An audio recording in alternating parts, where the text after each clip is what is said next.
انسان کا انسان ہونا اس کا انتخاب کبھی بھی نہیں تھا، بلکہ یہ قدرت کی عطا تھی، اور یہ قدرت کی عطا ہی تھی کہ اس نے انسان کو اس زمین پر موجود تمام مخلوقات میں سب سے افضل بنایا۔ انسان نے جب سے شعور حاصل کیا ہے وہ اس کائنات کی تخلیق پر حیران ہے۔ وہ روز اول سے ہی اس کائنات کو جاننے کی جستجو میں لگا ہوا ہے۔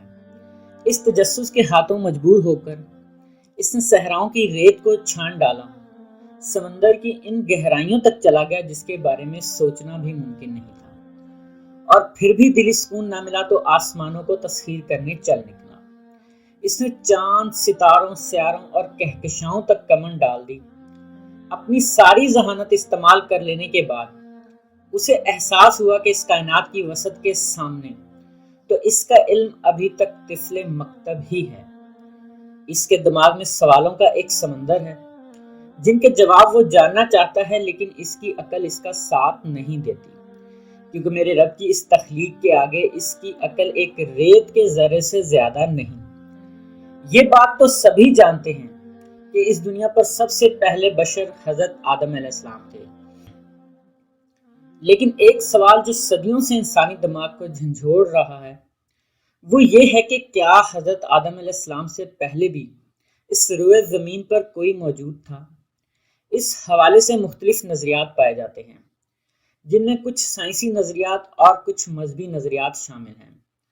اگر ہماری کائنات کی عمر کا اندازہ لگایا جائے تو یہ تقریباً 13 ارب 70 کروڑ سال پرانی ہے، اور ہماری زمین کی پیدائش 4 ارب 50 کروڑ سال پہلے ہوئی۔ زمین کی پیدائش کے 1 ارب سال بعد اللہ نے اس زمین کو بارونق بنانے کے لیے یہاں زندگی کو تخلیق کیا۔ اللہ نے اس کائنات میں موجود ہر چیز کو پانی سے تخلیق کیا۔ زندگی کی ابتدا پانی میں شروع ہوئی اور پھر یہ حشرات الارض کی صورت میں خشکی تک پہنچی، اور اس طرح ایک چھوٹے خردبینی جاندار سے صدیوں کا سفر کرتے ہوئے کوئی 20 کروڑ سال قبل زندگی ڈائناسور جیسے قوی ہیکل جانوروں کی شکل میں ڈھل گئی۔ کچھ سائنسی نظریات کے مطابق زمین پر انسانوں کے وجود سے ہزاروں سال پہلے صرف ڈائناسور موجود تھے، جنہوں نے کئی ملین سالوں تک زمین پر راج کیا، اور جو مختلف وجوہات کی وجہ سے معدوم ہوتے گئے اور آخر کار ان کی نسل بالکل ناپید ہو گئی۔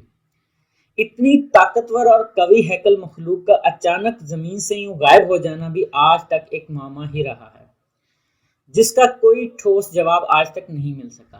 اور اس طرح ڈائناسور کے فنا ہونے کے حوالے سے بھی کئی ابہام سے بھری ہوئی کہانیاں پائی جاتی ہیں۔ یہ بھی کہا جاتا ہے کہ آدم سے پہلے اس زمین پر صرف جن تھے، وہ اس زمین پر فتنہ اور فساد کرتے تھے، اس لیے فرشتوں کی ایک فوج بھیجی گئی جنہوں نے شیطانوں اور جنوں کے خلاف جنگ عظیم کی اور انہیں انسانی بستیوں سے دور بھگا دیا، اور تب سے جنوں کا بسیرا صرف جزیرے اور سمندر ہیں۔ کچھ سائنسی ریسرچ کہتی ہیں کہ آدم سے پہلے انسانوں جیسی کچھ مخلوقات دنیا پر آباد تھیں۔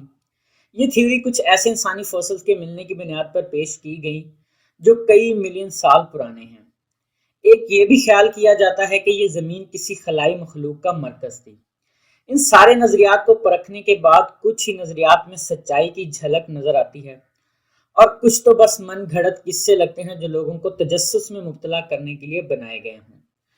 دوستو، مسلمان ہونے کے ناطے ہم اس سوال کا جواب جاننے کے لیے قرآن اور حدیث سے رہنمائی لیں گے، کیونکہ ایک مسلمان کے لیے یہ دو ہی ذریعے ایسے ہیں جو اس کو گمراہ نہیں کریں گے۔ حضرت محمد صلی اللہ علیہ وسلم نے فرمایا، میں تم لوگوں کے درمیان دو چیزیں چھوڑے جا رہا ہوں، جب تک تم ان کو پکڑے رہو گے تم ہرگز گمراہ نہ ہوگے، اور یہ دو چیزیں ہیں، ایک کتاب اللہ اور دوسرا آپ صلی اللہ علیہ وسلم کی سنت مبارکہ۔ قرآن پاک میں ارشاد ہے، سورہ ہود، وہی ہے جس نے زمین و آسمان کو 6 دن میں پیدا کیا، اور اس وقت اس کا عرش پانی پر تھا۔ اس آیت میں انسان سے پہلے پانی کی موجودگی کا اشارہ ملتا ہے، یعنی اللہ تعالیٰ نے سب سے پہلے پانی کو پیدا فرمایا۔ بخاری شریف میں ایک جگہ بتایا گیا ہے کہ یمن کے کچھ لوگ رسول اللہ صلی اللہ علیہ وسلم کی خدمت میں حاضر ہوئے۔ انہوں نے کہا کہ ہم نے آپ صلی اللہ علیہ وسلم سے کچھ علم لینا ہے۔ انہوں نے آپ صلی اللہ علیہ وسلم سے دریافت کیا کہ اس عالم جہاں کا آغاز کہاں سے اور کیسے ہوا۔ رسول پاک صلی اللہ علیہ وسلم نے ارشاد فرمایا، دنیا کے وجود سے پہلے صرف اللہ تعالیٰ کی پاک ذات تھی اور کچھ نہ تھا، اور اللہ کا فرش پانی پر تھا۔ پھر اللہ تعالیٰ نے آسمان اور زمین کو پیدا فرمایا۔ اس کے بعد اللہ تعالیٰ نے قلم کو پیدا فرمایا اور اس کو حکم دیا کہ لکھ۔ قلم نے دریافت کیا کہ کیا لکھوں؟ حق تعالیٰ کی طرف سے ارشاد ہوا، جو کچھ قیامت تک مقرر ہوگا وہ سب لکھ لو۔ اس طرح انسانوں کے وجود میں آنے سے 50,000 سال پہلے ہی اس کائنات کی ہر چیز کی تقدیر لکھ دی گئی تھی۔ اللہ تعالیٰ کے حکم سے ایک ہوا چلی جس سے پانی کی لہریں پانی کی سطح پر پھیل گئیں اور ایک بلبلہ پیدا ہوا۔ اس سے اللہ تعالیٰ نے ساری زمین کو مرکب بنا کر پیدا کیا۔ اللہ عز و جل نے اس کائنات کو 6 دن میں بنایا، جس میں 2 دن میں اس زمین کو تخلیق کیا گیا اور 4 دن میں باقی پوری کائنات کو بنایا۔ اللہ عز و جل نے ہفتے کے دن سے اس کائنات کا تخلیق کا آغاز کیا اور جمعہ تک اس کائنات کی تخلیق کو پایا تکمیل تک پہنچایا۔ اسی طرح حضرت ابو ہریرہ رضی اللہ تعالیٰ عنہ سے روایت ہے کہ جب نبی کریم صلی اللہ علیہ وسلم سے دنیا میں چیزوں کے وجود میں آنے کی ترتیب پوچھی گئی تو انہوں نے میرا ہاتھ تھاما اور کہا، اللہ نے جب یہ دنیا بنائی تو اس کی ترتیب کچھ یوں تھی کہ ہفتے والے دن مٹی پیدا کی، اتوار کو پہاڑ، پیر کو درخت پیدا کیے گئے، منگل کو تکالیف، بیماریاں، مسائل کو پیدا فرمایا، بدھ کو نور پیدا فرمایا اور جمعرات کو چوپائے پیدا کیے۔ جمعہ کے مبارک دن عصر سے رات کے درمیان حضرت آدم علیہ السلام کو پیدا کیا گیا۔ اس کے علاوہ جنات کو 2000 سال پہلے ہی آگ سے پیدا کر دیا گیا تھا۔ عظیم ہے وہ رب جس کے قبضے میں ہماری جان ہے اور جو اس پوری کائنات کا مالک ہے۔ اگر میرا رب چاہتا تو اس کائنات کو ایک لمحے میں کن کہتا اور یہ کائنات فیکون ہو جاتی، لیکن اس نے یہ کائنات 6 دن میں کیوں بنائی؟ اس میں کیا حکمت تھی؟ یہ تو میرے اللہ کی ذات ہی جانتی ہے، لیکن کچھ علماء کے نزدیک اس کی 2 وجوہات بیان کی گئی ہیں۔